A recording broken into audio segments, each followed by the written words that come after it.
Présence. Nous commençons par saluer la présence de la composition du bureau de la commission PAJ, qui est bien sûr composée et représentée ici par le président, le professeur André Mbata, qui est devant nous. Nous pouvons l'accueillir chaleureusement dans la mesure du possible. Honorable. Voilà. Voilà, l'honorable premier vice-président est là. L'honorable Boko, nous pouvons aussi saluer sa présence. L'honorable rapporteur Daniel Mbao est avec nous. Voilà. Nous revenons à vous, chers amis de la presse, pour dire que, vous savez, l'actualité politique en République démocratique du Congo est notamment marquée par cette loi organique sur la CENI qui vient d'être voté au niveau de la Chambre basse du Parlement depuis le vendredi 4 juin dernier. Un exercice qui a suscité une polémique au sein de notre classe politique, bien sûr. Ceux qui soutiennent la démarche de nos élus et ceux qui estiment qu'il y a encore beaucoup de choses qui devaient être faites, mais qui malheureusement ne sont pas prises en compte dans cette loi nouvelle qui nous est présentée, organisant la CENI. Donc, l'exercice d'aujourd'hui n'a qu'un seul point inscrit à l'ordre du jour. C'est l'éclaircissement ou l'éclairage de la commission, cette commission technique qui a eu à abattre un travail qui a conduit au vote de ce qui est projet, qui sera loi bien sûr une fois promulguée. Et nos questions vont s'articuler autour de la démarche. Nous sommes repartis à la source pour avoir le déroulement, les éléments du déroulement des travaux au niveau de la commission. Toutes les questions autour de cette démarche sont autorisées dans la discipline, bien sûr. Nous allons procéder par une série de trois questions, une série de trois. Nous prendrons le premier bloc et le président va répondre. Le deuxième et le troisième plus rapidement pour conclure parce que nous avons une plénière à couvrir. Ainsi dit, nous allons inviter le rapporteur de la commission, l'honorable Daniel Mbao. Monsieur et dames chevaliers de la plume, chers compatriotes, en date du 4 juin de l'année courante, le bureau de l'Assemblée nationale a soumis à l'Assemblée plénière l'examen, article par article, de la proposition de loi numéro 10/13 du 18 juillet 2010 portant organisation et fonctionnement de la commission électorale indépendante, tel que modifié et complété par la loi organique numéro 13/012 du 19 avril 2013. À cette occasion, la commission PAJ de l'Assemblée nationale a procédé minutieusement et avec méthode à l'examen des amendements proposés par les honorables députés. Dans une atmosphère démocratique et dans un contexte d'ailleurs de contradictions très éclairées, les honorables députés, après débat et moult propositions de réformulation, d'adjonction, de suppression, ont adopté la proposition de loi 6 dite en des termes suivants. Il y a lieu de noter, sur 337 votants, 336 ont voté oui. Un seul élu a voté non et il n'y a eu aucune abstention. Et comme vous l'aurez remarqué, cette proposition de loi a été presque votée par acclamation. Certes, il y a eu des dissensions d'opinion, mais dans le fond, les élus se sont mis d'accord à l'unanimité pour faire passer cette proposition de loi. À ce jour, la commission de loi, la commission PAJ, tient informé à l'opinion publique que la proposition de loi numéro 10/13 du 18 juillet 2010 portant organisation et fonctionnement de la commission électorale indépendante, telle que modifiée et complétée par la loi organique numéro 13/012 du 19 avril 2013, a été dûment transmise au Sénat en seconde lecture, en vue de permettre à la Chambre haute de voter cette présente en des termes identiques. Mais alors en substance, Les articles 10, 12, 14, 17, 21, 21 bis, 22, 24, 24 bis, 25, alinéa 1, 28, 42 et 5 ont fait objet de modifications et ont été intelligemment complétés. Restant donc fidèles à l'esprit de l'initiateur, celle qui consiste en renforcer l'indépendance, la neutralité et l'impartialité de la CENI afin de lutter contre toute velléité liée à son instrumentalisation. L'Assemblée plénière a ouvert donc brèche d'un pas entier à de nouveaux axes que l'on peut qualifier comme des innovations fondamentales et importantes. Ces innovations peuvent s'articuler autour des réajustements suivants. 1. La soumission désormais de la gestion de la CENI à un double contrôle. Le contrôle externe comme le contrôle interne. Et c'est donc conformément à la Constitution du 18 février 2006 et aux lois de la République. Deuxièmement, en termes d'innovation, il y a lieu de noter l'interdiction aux membres de la CENI d'acquérir à quelque titre que ce soit directement ou indirectement, des biens destinés à la CENI, ou même alors à participer au marché public concernant la CENI. Donc vous aurez remarqué que cette nouvelle proposition organise une forme de dépoussiérage du marché public qui concerne la quincaillerie électorale et tout ce qui concerne la CENI. En termes d'innovation encore, cette loi assure la protection, ça n'a jamais existé, la protection des membres de la CENI contre les pressions des tiers, on sait compris même ceux qui les ont désignés. Vous remarquerez que dans les incises de cette loi, il est dit expressis verbis qu'il est interdit aux composantes qui ont désigné les membres de la CENI de pouvoir soit les retirer, les changer ou de maintenir une quelconque pression sur le membre de la CENI. C'est strictement proscrit. Et donc c'est une innovation importante à retenir. 3. L'institution de la sanction collective et individuelle de la déchéance des membres de la CENI au cas où il se révélerait que membre de la CENI viendrait à violer intentionnellement et dolosivement la présente loi organique. Et donc c'est une innovation importante. Ça n'a jamais existé en droit administratif congolais, qui est ouverture du champ matériel de la compétence du Conseil d'État, qui désormais, au-delà du fait que c'est une juridiction des actes administratifs, le Conseil d'État jugera des personnes pour des actes et des faits qui se rapportent à la déchéance. Et là, je parle de membres du bureau de la CENI. Comme quatrième importante innovation, il y a l'institution de la sanction de la démission des membres de la CENI en cas du non-dépôt du rapport à l'Assemblée nationale lors de l'ouverture de la session du mois de mars. Et c'est dans 45 jours ouvrables. Et que donc si il advenait que la CENI se refuse de déposer son rapport à la clôture des opérations électorales ou à la session de mars, à compter de la date de l'ouverture de la session jusqu'à l'expiration de 45 jours, le membre de la CENI s'expose immédiatement à une sanction de démission. 5. La limitation du nombre. Et là, nous touchons aux aspects structurels. Du membre de la CENI à 15. Il y a une augmentation supplémentaire comparativement à l'ancienne rédaction qui prévoyait 13 membres. Et on en est à 15 membres désormais.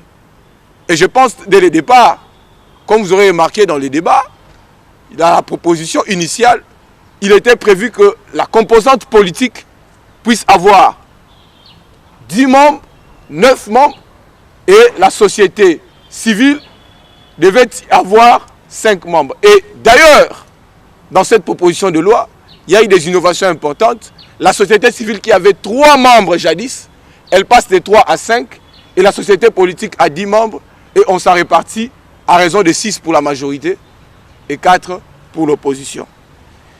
Et dernière innovation, c'est l'élargissement de l'Assemblée plénière des membres de la CENI.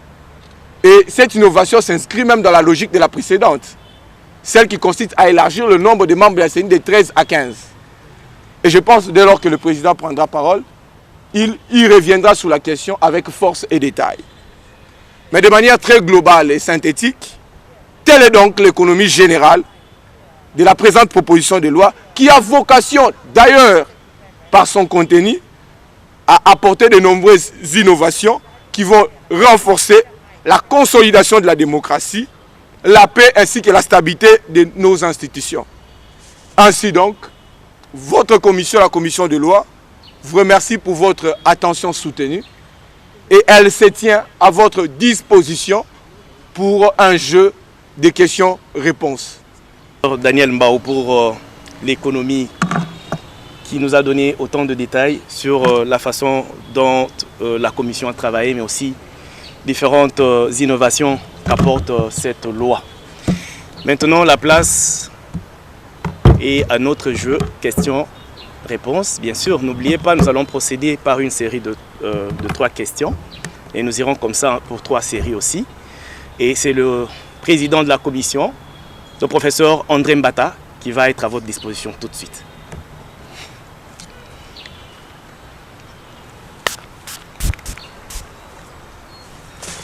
Chers amis de la presse, je tiens au nom du bureau de la commission politique, administrative et juridique à vous remercier d'être venus à ces premiers exercices. Et je crois qu'avec l'autorisation du bureau de l'Assemblée nationale, et pour cela nous remercions l'honorable Christophe Mbosso, le président de l'Assemblée nationale, qui a permis ce premier exercice.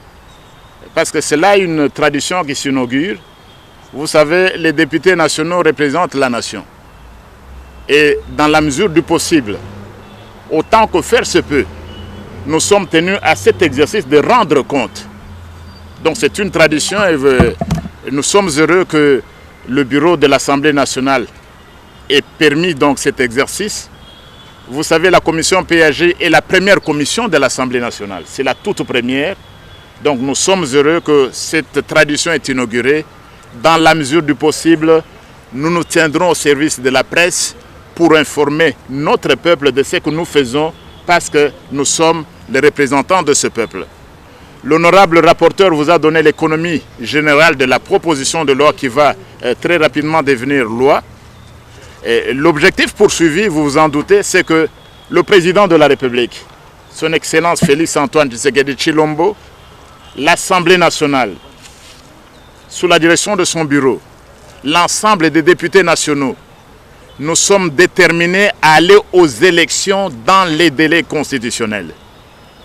Nous sommes déterminés, c'est pourquoi au niveau de la commission, nous avons tenu à accélérer ce processus pour que nous allions aux élections qui soient véritablement démocratiques, libres, transparentes. Cela étant dit, nous nous tenons donc à votre disposition pour des questions. Voilà. Pour la parole, professeur André Mbata, il y a le professeur Daniel Mbao qui l'avait déjà épinglé, il y a des réactions des parts et d'autres. L'Église du Christ au Congo, hier déjà qualifié la proposition de loi adoptée par l'Assemblée nationale d'un coup d'État contre la République. Un peu plus loin, la même Église a dit que vous avez la commission PAG a dénaturé la proposition de loi telle que conçue par l'actuel vice-premier ministre en charge des affaires étrangères. J'aimerais avoir votre réaction par rapport à ça.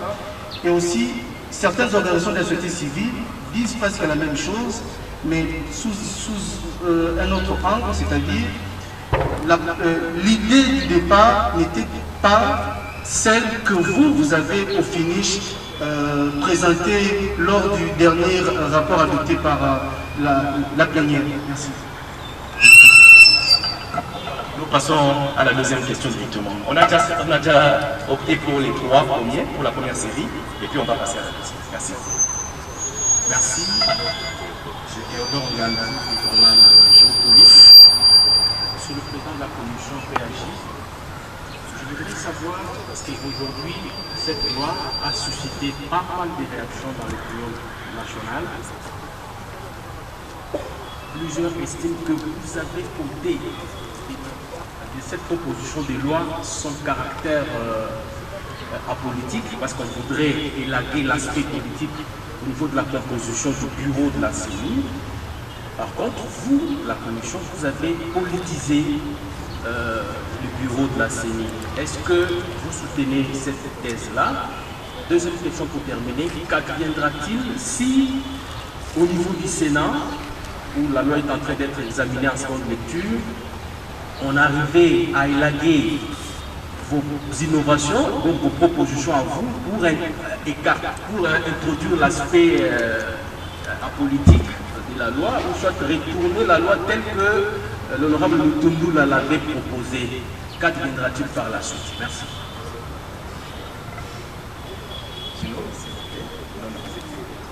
Patientez un moment. On s'écrit à la deuxième série. Votre nom, l'organe qu'on représente.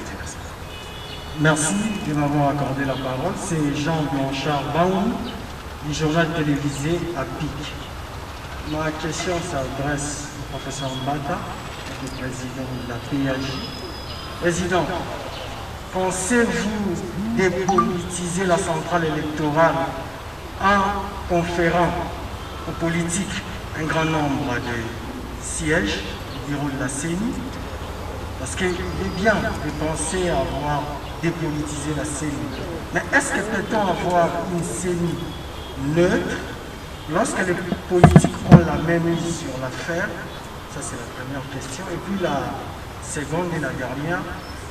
En fait, il y a une question qui avait divisé un tout petit peu l'Assemblée plénière. La question liée au poste du rapporteur. Cette question-là, apparemment, le jour même de la plénière, le président l'avait laissé sous votre responsabilité. Qu'en est-il? Il y a certains membres qui disent, qui affirment que ce poste revient de plein droit à l'opposition. Est-ce c'est le cas? Si ce n'est pas le cas, quelles sont vos motivations qui vous ont poussé à ne pas conférer ces postes à l'opposition? Merci. Voilà, merci beaucoup. C'en est fini avec la première série de 3 questions. Et le président va répondre. Et ensuite, nous allons continuer avec la deuxième série. Mais manifestez-vous. Je vois Juno. On va voir. Merci.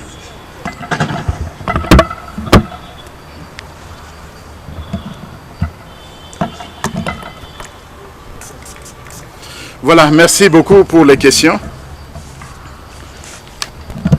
Je dois dire ceci au sujet des réactions, mais je crois qu'il faut une première introduction au sujet de la CENI. Vous savez, chers amis de la presse, la CENI, c'est une institution d'appui à la démocratie. Et le Constituant l'a prévu à l'article 211.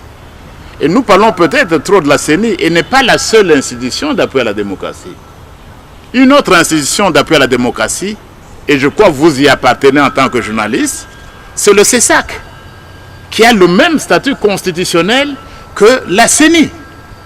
C'est important. Deuxième chose que j'aimerais dire, c'est celle-ci. Lors du dialogue intercongolais de Sun City, auquel moi j'ai eu aussi le bonheur, le privilège de participer, nous nous sommes en fait inspirés du modèle sud-africain. Ce sont les Sud-Africains qui ont commencé avec ce modèle de la CENI et n'existaient pas. Consultez un peu notre histoire constitutionnelle, tous les textes constitutionnels depuis la loi fondamentale, rien n'était prévu de tel. Nous sommes inspirés du modèle sud-africain. Troisième élément, mais vous connaissez les pays démocratiques dans le monde. Il n'y a pas de CENI aux États-Unis d'Amérique, il n'y a pas de CENI en Grande-Bretagne, il n'y a pas de CENI en Belgique, il n'y a pas de CENI en France, pour ne citer que ces pays-là comme des modèles de démocratie. Il n'y a pas de CENI en Italie. Mais nous l'avons voulu parce que notre peuple s'est inspiré, il a estimé qu'il était nécessaire de l'instituer comme un organe institué et constitutionnel. Donc cela est très important dès le départ. Revenons, un ami, on a évoqué le cas de coup d'État contre la République. Ici, je crois qu'on ne doit pas jouer avec les mots et je crois que la PAJ, au niveau où nous nous trouvons, c'est-à-dire parlant au nom de l'Assemblée nationale, avec l'autorisation du bureau, nous n'allons pas descendre dans des caniveaux. Un coup d'État contre la République, mais il faut savoir ce que signifie la République. Qu'est-ce que c'est que la République? Je ne veux pas répondre à ça. Si vous dites que c'est un coup d'État contre la République, il faut d'abord savoir qu'est-ce que c'est que la République. Est-ce que la République c'est une confession religieuse?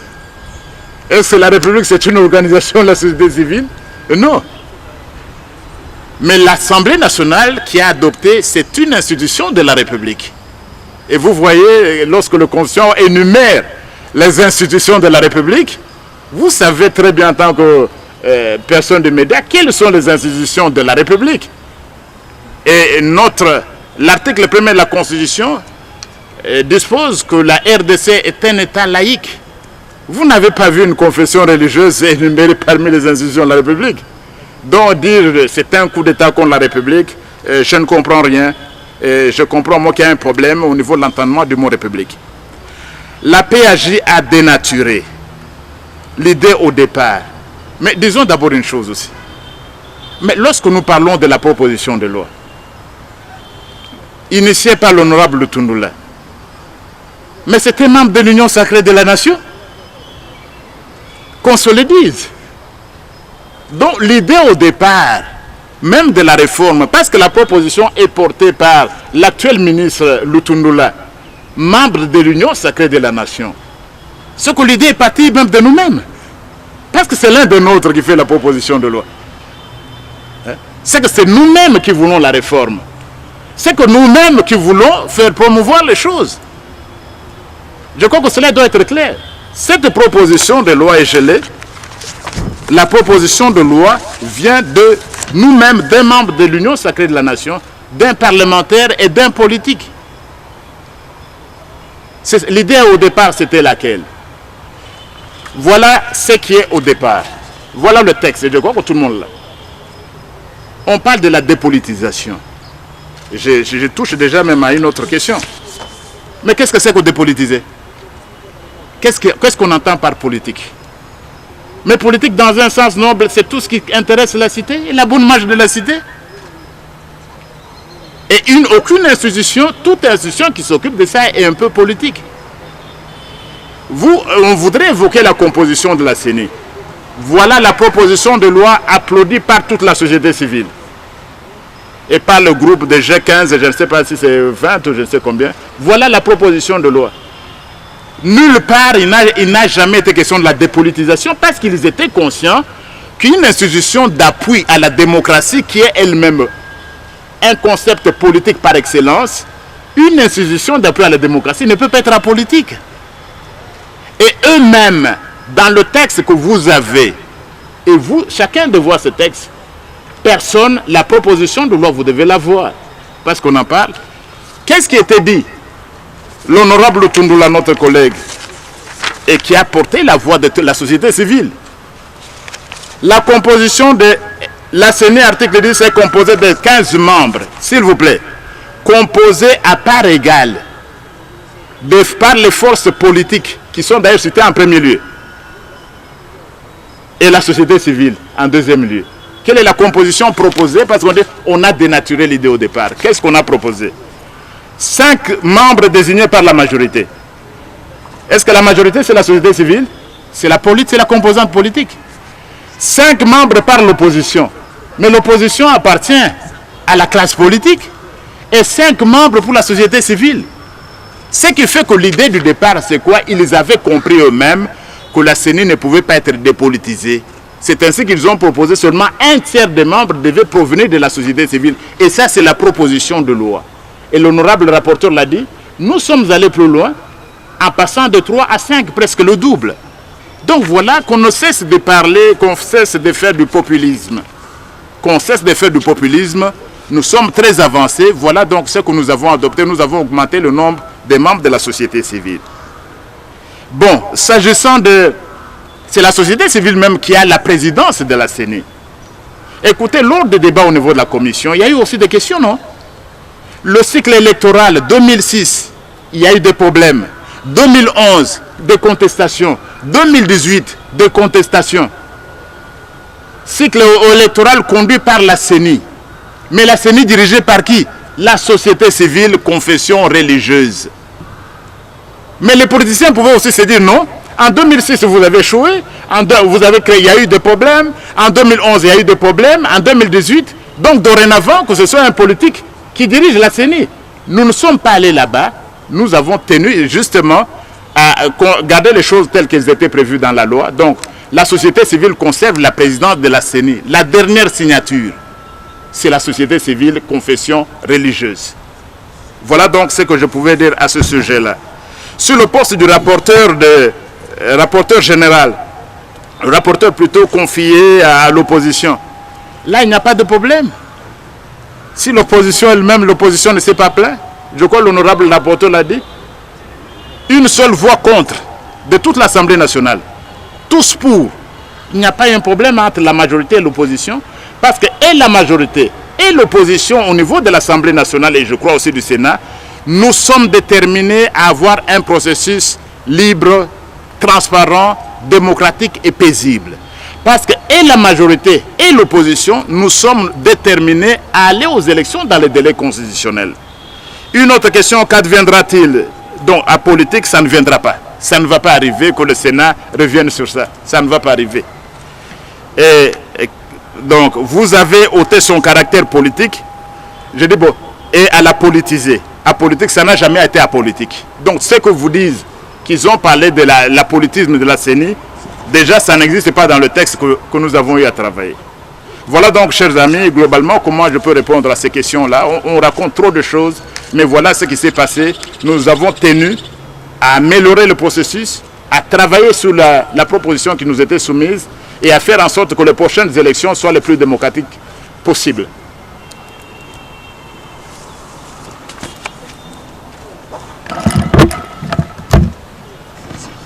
Merci. Pour ces éclaircissements concernant la première série. Nous allons évoluer rapidement avec Juno Rema, Top Congo FM, Madame Feza, RTVS 1 et Madame Web Télévision. Aidez-nous à gagner le temps. Madame Juno Rema, merci. Merci beaucoup, Monsieur le Président. Tout à l'heure, vous avez parlé, en fait, le rapporteur de la Commission a évoqué plusieurs innovations apportées dans cette loi de la CENI. Mais s'il y a innovation, qu'est-ce qui explique aujourd'hui les contestations venant de la société civile? Surtout qu'aujourd'hui, elle a quand même une grande part de 50% de cette institution. Et puis vous avez, tout à l'heure, vous avez avoué que toutes les élections, depuis que nous avions commencé à les organiser, sont toujours contestées. Ne craignez-vous pas que les prochaines élections le soient aussi, surtout que les contestations viennent de commencer avec cette loi de la CENI? Merci. Madame Feza, RTVS 1. Je crois que ma question a été déjà posée. La première question, c'était de savoir d'où viennent toutes ces contestations, Monsieur le Président, concernant cette loi dont beaucoup de gens attendent en termes d'innovation, vous l'avez si bien dit. Mais pourquoi toutes ces contestations autour de cette loi? Et la deuxième question était de savoir, il y a au cours d'un point de presse, et le présidium de l'AMOCA s'est plaint de voir que ces propositions ou bien ces propositions dans cette loi n'ont pas été prises en compte. Est-ce que vous pouvez nous énumérer quelles sont ces propositions qui n'ont pas été prises en compte et pourquoi? Merci. Madame Noëlla, Congo Web Télévision. Merci, Président. J'ai trois petites préoccupations. La première est celle de savoir est-ce que vous êtes sûr d'avoir fait la volonté du peuple? Et la deuxième question, du côté des églises, notamment l'église du Christ au Congo, on affirme vous avoir envoyé quelques recommandations, mais il se demande pourquoi vous n'avez pas tenu compte des recommandations qu'ils vous ont formulées. Et une autre question, aujourd'hui, UDPS est au pouvoir. Si aujourd'hui là, l'UDPS était dans l'opposition et qu'on vous présente une loi qui a été votée à l'Assemblée nationale, quelle serait votre réaction? Et une dernière question, selon vous, si aujourd'hui vous avez fait la volonté de la société civile, qu'est-ce qui fâche alors la société civile? Et déjà, au regard de ce qui se passe aujourd'hui, on s'est dit que le début est déjà biaisé. Est-ce que vous êtes sûr d'avoir des élections transparentes, comme vous l'avez dit? Merci. Merci. Chers confrères et consorts, nous nous sommes dit au départ que ce point de presse devait rester autour de la nouvelle loi électorale. S'il vous plaît. Voilà, merci beaucoup pour les questions et merci pour la précision. Pourquoi il y a des contestations de la société civile? Disons d'abord une chose. Mais vous aussi, vous êtes de la société civile? lorsque nous parlons de la société civile, nous parlons de qui? Les organisations de la presse, vous êtes de la société civile? Ou vous voulez tout simplement dire de la part de certaines composantes de la société civile? Parce que vous aussi, vous êtes de la société civile. Les syndicats font partie de la société civile. Les professeurs d'université ont des associations qui font partie de la société civile. Vous avez entendu les contestations des professeurs des universités? Vous avez entendu les contestations des syndicats? Non. Vous n'avez entendu que les contestations de certains éléments de la société civile. Et disons aussi une chose, dans la composition, toute la société civile n'est pas concernée. 2 membres, ce sont les confessions religieuses. Et là encore, il y a aussi des contestations au niveau des confessions religieuses. Il y en a qui vous disent pourquoi le 8? Et nous, les églises de réveil, nous sommes aussi des confessions religieuses. Pourquoi toujours le 8? Nous n'allons pas entrer là-dedans en tant qu'Assemblée nationale. Au niveau de la société civile aussi. Mais il y a des contestations, il y a aussi des problèmes. Nous n'allons pas entrer là-dedans. Il y en a qui vous disent dans quelle mesure même certaines organisations, la société civile elle-même, sont démocratiques. Si vous n'êtes pas démocratique en vous-même, comment vous allez promouvoir davantage la démocratie? Combien d'organisations organisent des élections pour avoir des présidents de la société civile, des présidents de confessions religieuses? Il y a des votes, il y a une CENI pour élire les hommes de Dieu? Non, nous n'allons pas entrer là-dedans.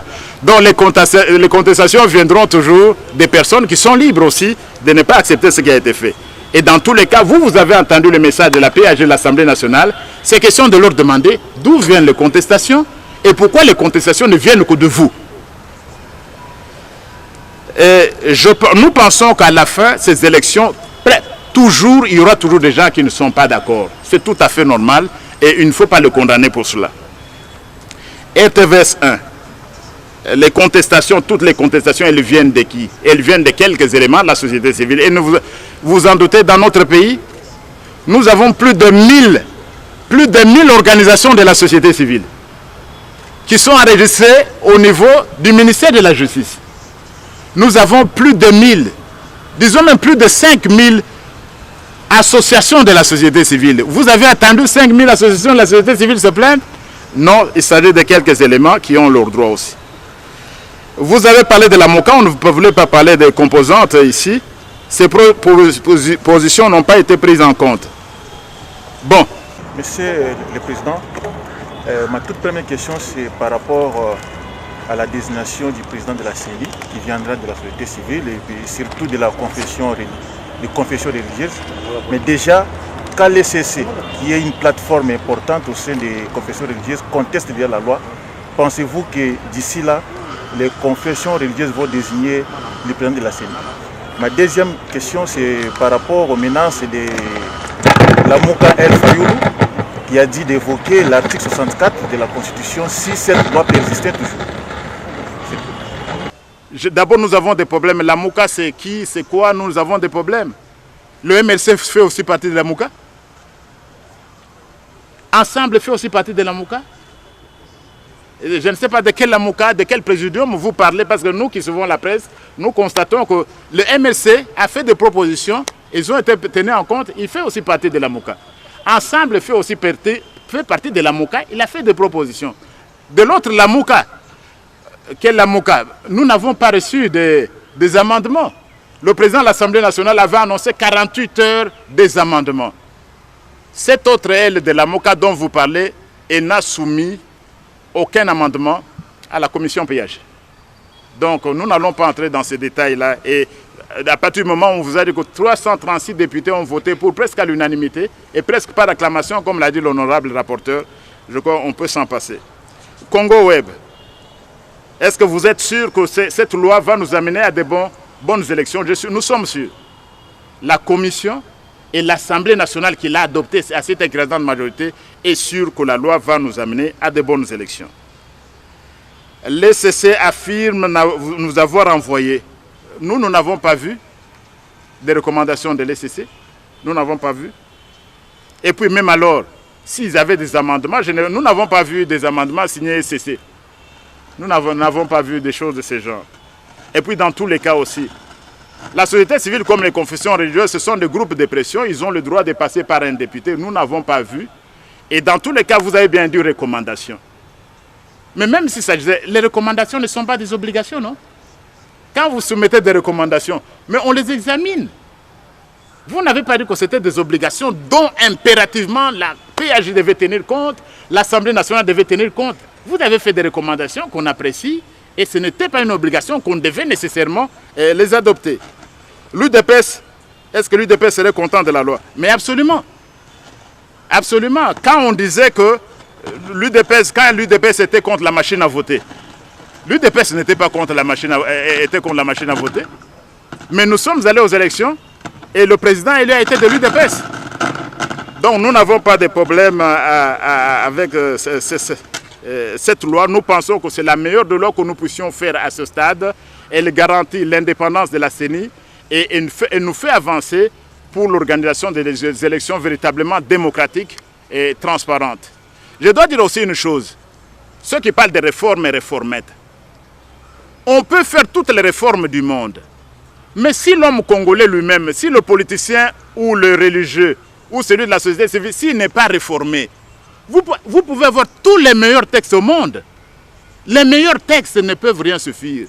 C'est pourquoi la balle dans ce cas, dès que le président de la République aura promulgué la loi, il appartiendra à la majorité, à l'opposition, à la société civile, de désigner les candidats les plus compétents, intègres, qui ont une indépendance d'esprit, qui ont une probité. Ce sont ces candidats-là qui vont appliquer la loi de la réforme, la loi en question, qui pourront nous conduire effectivement à de bonnes élections. Voilà, nous allons prendre la toute dernière question, la toute dernière série. Cette fois-ci avec Yéda, qui représente électionnet.com. José va s'appliquer, on vous a parlé après. José lui représente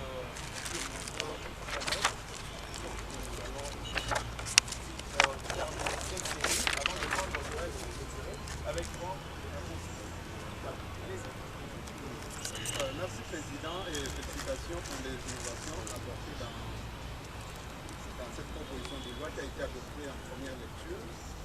Ce que je voudrais savoir, est-ce que vous avez tenu compte du mécanisme de financement régulier ou en continu du processus électoral à venir? Parce qu'il ne faudrait plus que l'on tombe comme en 2011 ou en 2018 où il faut faire recours aux partenaires européens ou encore américains ou encore aux partenaires traditionnels. Est-ce que vous avez tenu compte de cela? Deuxièmement, étiez-vous obligé d'élargir les membres de la commission ou encore de la plénière jusqu'à 15? Et pourtant, on parle déjà du financement, on parle d'argent. Vous ne pensez pas que là, vous pouvez aller vers une structure qui devient ou qui deviendra budgétivore? Est-ce que vous étiez obligé d'élargir les membres de la plénière à 15? Merci. José, Plume Info. Merci beaucoup, Président, pour la parole. Permettez-moi de poser la question à Lizala. Après l'élection, ça il y a une attaque à Mboka. Le commission est vanille, c'est là qui nous sommes bien pour la organisation à Sénat. Bana mboka bazana posa ba maye nini oya sika bino na kati ya proposition na bino oyo ko sala ete ba élection ko sala na 2023 ezala contesté. Pour na aussi ça bazali ko accuser bino que ça du coup d'état na lolenge oyo ko réformer loi électorale. Voilà les messages.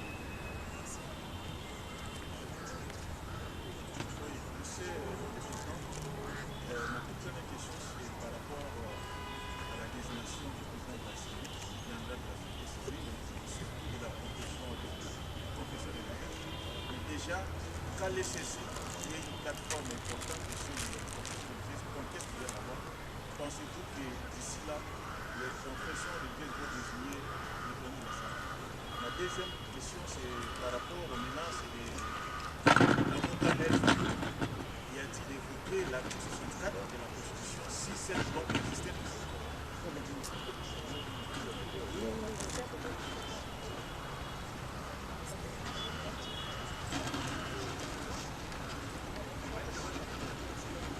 Merci beaucoup. Honorable Président, c'est juste une question d'éclairage. nous rassurer, nous l'opinion, au cas où le Sénat votait cette loi en termes non identiques, que deviendra-t-il par la suite? Parce que vous vous rappelez, en 2015, avec ce pays, comme ce pays. Puis je vais vous dire, quelle est la différence qu'il y a entre l'actuelle loi et l'ancienne loi? Laquelle est meilleure?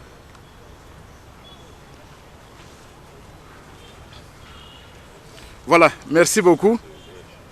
Je commence par le premier intervenant, le mécanisme du financement. Bien sûr, on a prévu un mécanisme de financement.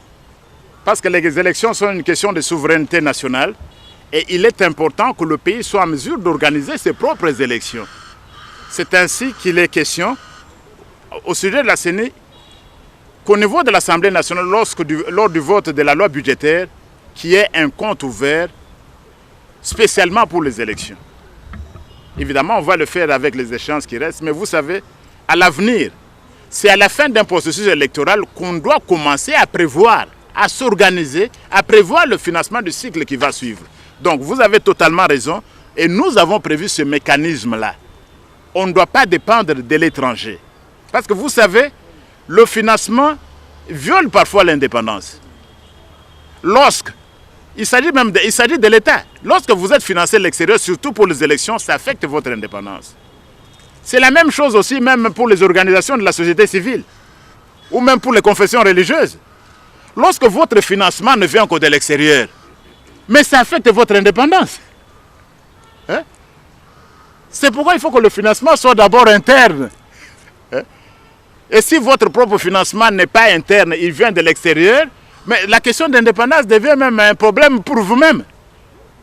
Donc nous avons prévu cela. Est-ce que nous étions obligés d'élargir le nombre de 13 à 15?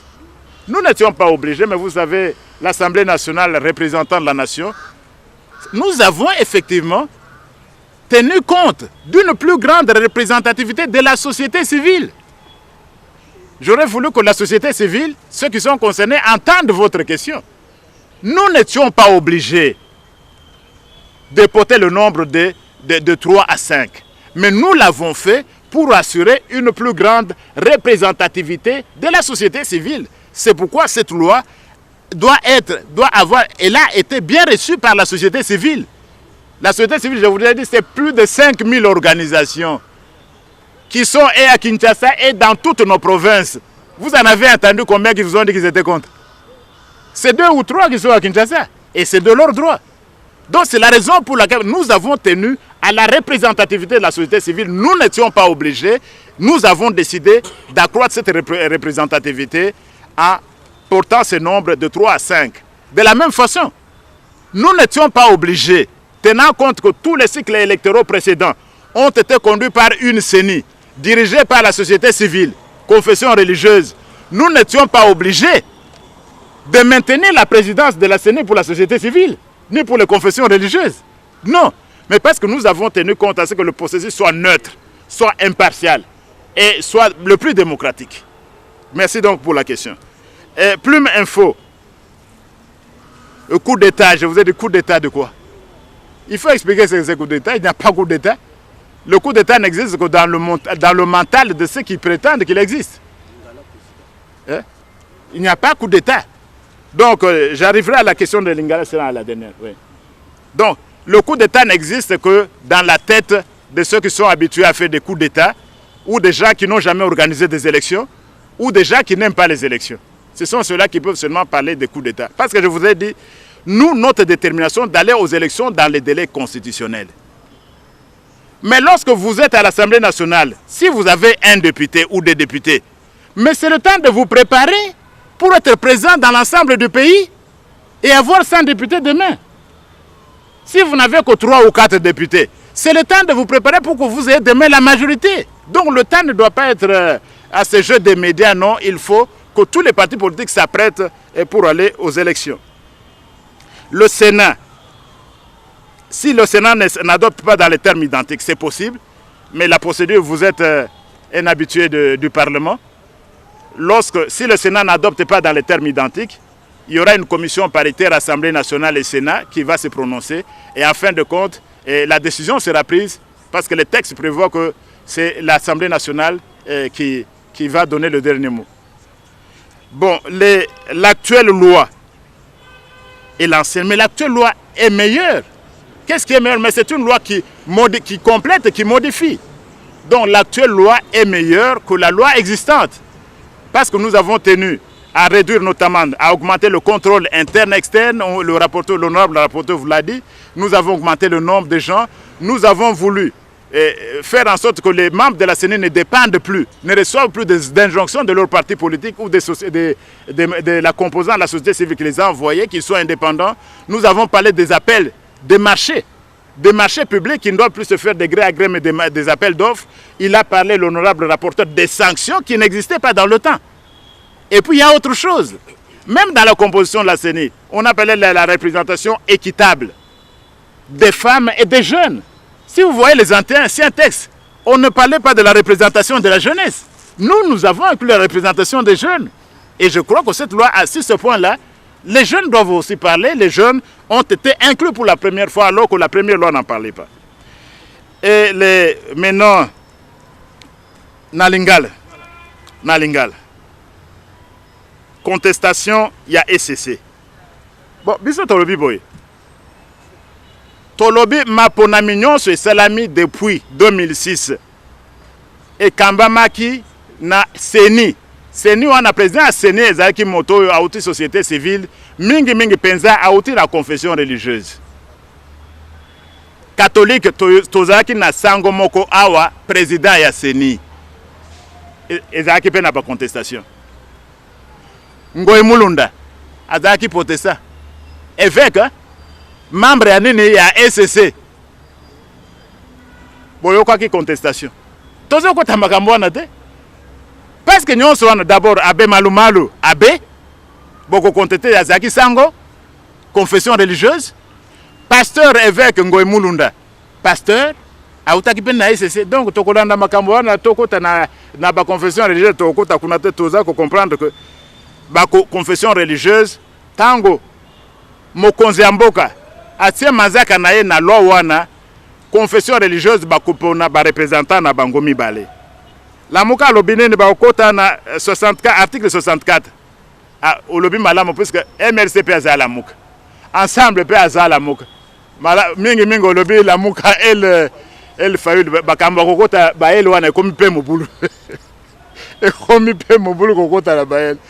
Bon nakanisi il faut bande qu'on a vu sur la Mouka elle wana au lobby. Mais quand tout député na bango moko azali. Membre moko ya présidium ya la Mouka azali député a démissionné na été. Tout le monde amendement na été. Membre ya présidium azali. Tout le monde amendement na été. Donc il n'y a pas de problème. Tous les gens bande qu'on a besoin à la Mouka batu la société civile ba banda komi bongisa pour na mi esalama dans les délais constitutionnels. Il n'y a pas le temps à perdre pour na koko sa population. Population nabiso ezali très éveillée. Ezali très éveillée. Il ne faut pas faire du populisme et koloba boye. Nati na biso bino na loi oyo moto alobaki seneza la politique azalite. Yango. Oh la loi. On est allé contre l'idée au départ yango. A politique nani akomaki za la politique.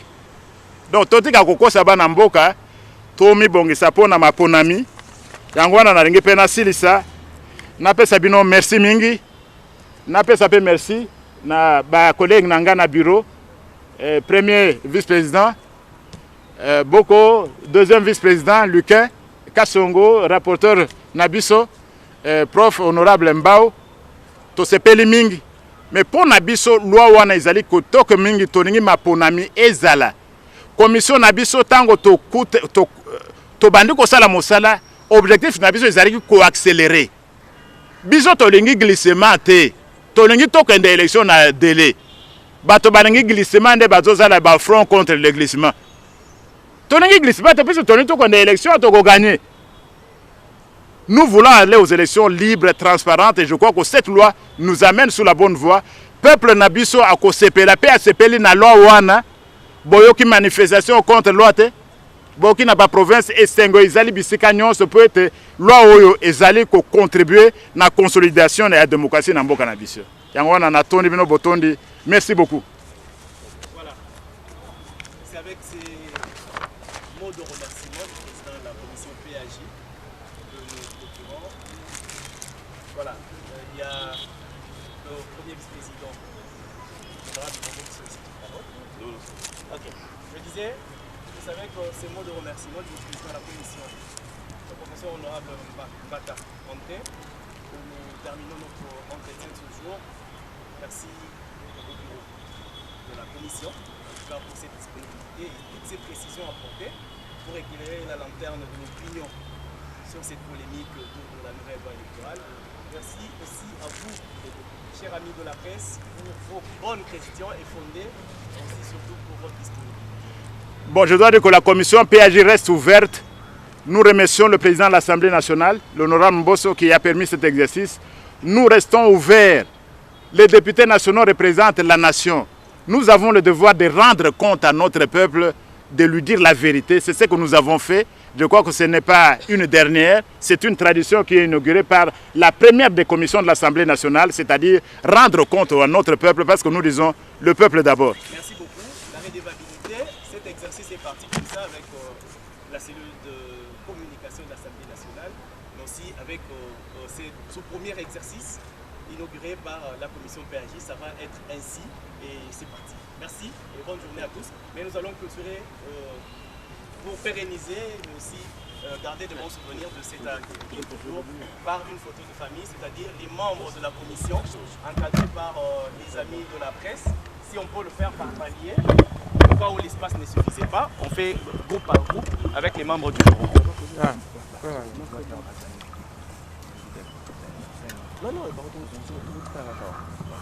Bon, les amis de la presse, après nous restons ici. Tous les convoqués, tous les invités, nous restons ici. Nous avons un petit mot de la fin à nous dire. Merci. Le bureau reste.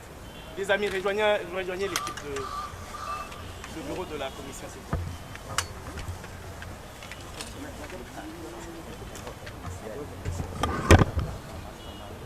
Papa Found. Rapidité.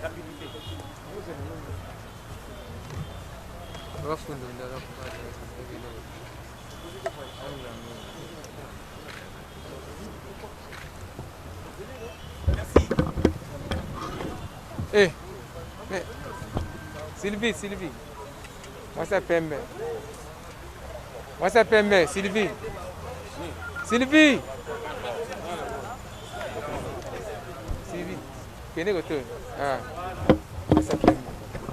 Les mamans d'abord.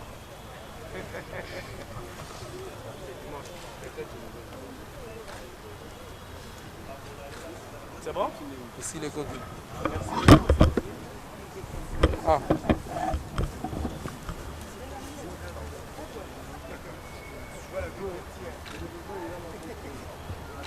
Merci beaucoup. Le coquille ici.